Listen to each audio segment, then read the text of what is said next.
मुझे आज यकीन नहीं आ रहा है कि आप मेरे वही भाई हैं जो मेरी एक आवाज़ पर दौड़े दौड़े चले आते थे और हर चीज़ मुझ पे निछावर कर देते थे। लेकिन आज आपने जिस तरीके से शुएब को जलील किया है, शुएब के दिल पे वो बात लग चुकी है। आपने उसके साथ बहुत गलत किया।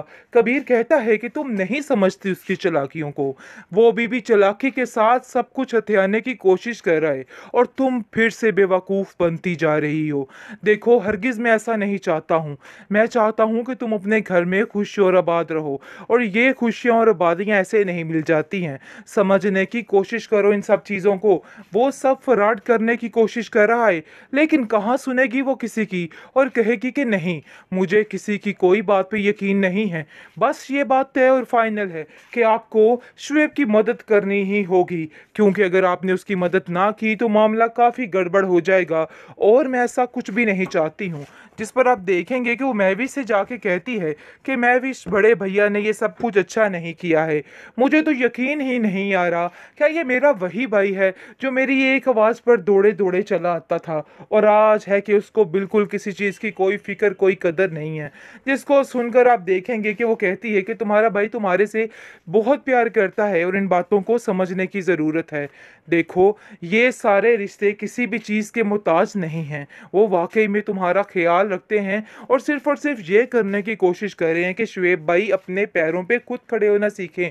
बार बार इस तरीके से मांगना बिल्कुल भी अच्छी बात नहीं है। उल्टी बात आप देखेंगे कि सारी उस पर आ जाएगी और सब उसको ही बुरा भला कहेंगे। शुएब कहता है कि देखो फरी, मानो या ना मानो, ये सारा किया धरा सिर्फ और सिर्फ इस औरत का ही है, और ये महविश ही है जो सब कुछ करवाने की कोशिश कर रही है। मुझे तो समझ नहीं आ रही कि आखिर क्यों ये तुम्हारे पीछे हाथ धो के पड़ चुकी है। अरे उसको ये हरकतें छोड़ देनी चाहिए, लेकिन जी कौन सुनेगा और कहाँ सुनेगा कुछ। बहुत ज़्यादा टेंशन बढ़ चुकी है अब उसके लिए। महविश कहती है मैं तो किसी का बुरा नहीं चाहती हूँ, लेकिन अगर आपको ऐसा लगता है तो मैं आप सबसे माजरत करती हूँ।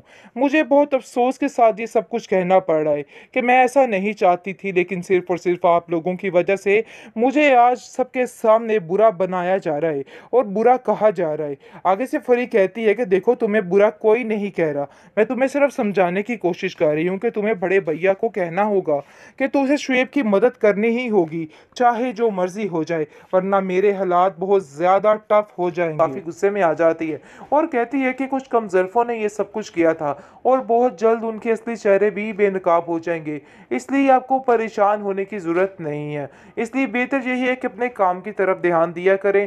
दूसरों की टोह में लगी रहती हैं और पता नहीं क्या क्या सोचती रहती हैं। लेकिन मैं भी जोई को कहती है कि मुझे इन सब चीज़ों से कोई फ़र्क नहीं पड़ता, चाहे वो जो मर्ज़ी बोलें, जो मर्ज़ी कहें, इन सब चीज़ों से मुझे कोई लेना देना नहीं है।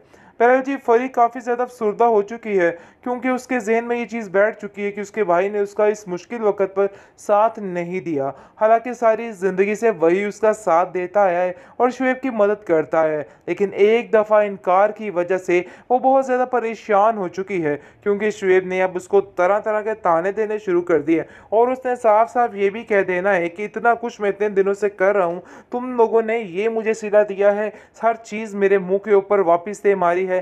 जिस पर फरी को अंदाज़ा हो जाएगा कि ये जो कुछ हो रहा था ना, ये सिर्फ और सिर्फ नाटक हो रहा था, इसके अलावा और कुछ भी नहीं है, और इन चीज़ों का ध्यान देना बिल्कुल बेफजूल है। और कितनी बेवकूफ़ कैसे हो सकती है वो कि सारी चीज़ों को बुलाकर कैसे इस इंसान पे यकीन कर सकती थी।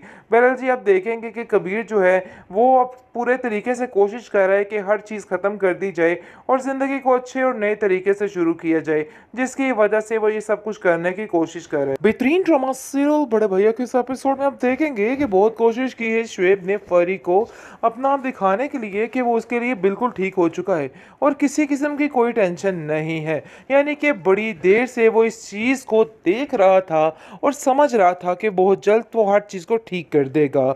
उसको काफ़ी ज़्यादा दिलासे दिए गए, जिसकी वजह से फरी आज बिल्कुल उसके साथ होकर रह गई है और वो कहती है कि आपको किसी किस्म की भी कोई ज़रूरत हो, आप बड़े भैया से जाके मांग सकते हैं और इसमें कोई भी मसला नहीं है। लेकिन जैसे ही बात करने आता है शुएब बड़े भैया से आकर कहता है कि मुझे चंद पैसे पैसों की ज़रूरत है और बहुत अशद ज़रूरत है। मैं अपने काम को आगे यानी कि करना चाहता हूँ, आगे बढ़ाना चाहता हूँ। जिस पर कबीर को उसकी चालों का काफ़ी हद तक अंदाज़ा है और वो कहता है कि तुमने फिर से तो नहीं फरी को अपने दिमाग की तरफ लगा के फिर से सारा कुछ करने की कोशिश कर लिया। फरी का दिमाग तो बिल्कुल ख़राब हो चुका है, उसको बिल्कुल किसी चीज़ की कोई समझ नहीं है। मुझे तो समझ नहीं आ रही है कि आखिर वो तुम्हारी बातों में आ कैसे जाती है। जिसको सुनकर वो कहता है कि आप मेरी बहुत ज़्यादा इंसल्ट कर रहे हैं और ये चीज़ आप भी बड़े अच्छे तरीके से जानते हैं, लेकिन देखिए ये चीज़ें ज़्यादा देर तक नहीं चलेगी और ऐसा बिल्कुल भी बर्दाश्त नहीं करूँगा। जिसको सुनकर शदीद गुस्से में आ जाता है कबीर भी और कहता है कि अब तुम्हें इन चीज़ों के नाम पर पैसे नहीं मिलेंगे, क्योंकि तुमने जो करना था सो कर लिया। तुमने आज तक हमें कोई खैर की खबर नहीं दी, लेकिन जैसे ही तुम्हें पैसों की ज़रूरत थी तुमने फरी के साथ अच्छा सलूक करके, अपनी बेटी के साथ अच्छा सलूक करके हर एक चीज़ को ठीक करना चाहा है।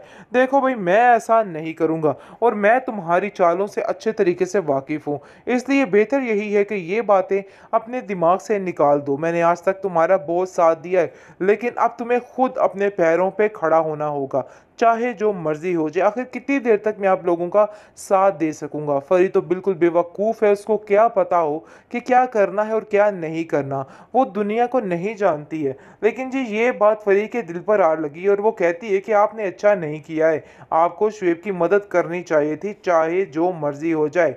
लेकिन वो ये नहीं समझ पाई कि आखिर इन सब चीज़ों के पीछे क्या राज है। खैर आप देखेंगे कि महविश काफ़ी ज़्यादा परेशान है और उसको उस परेशानी से निकालने के लिए कबीर ने कह दिया है कि तुम्हें तैयार हो, तुम्हें बाहर जाना है, ताकि इसका मूड थोड़ा हल्का हो जाए और सारा मसला ठीक हो जाए।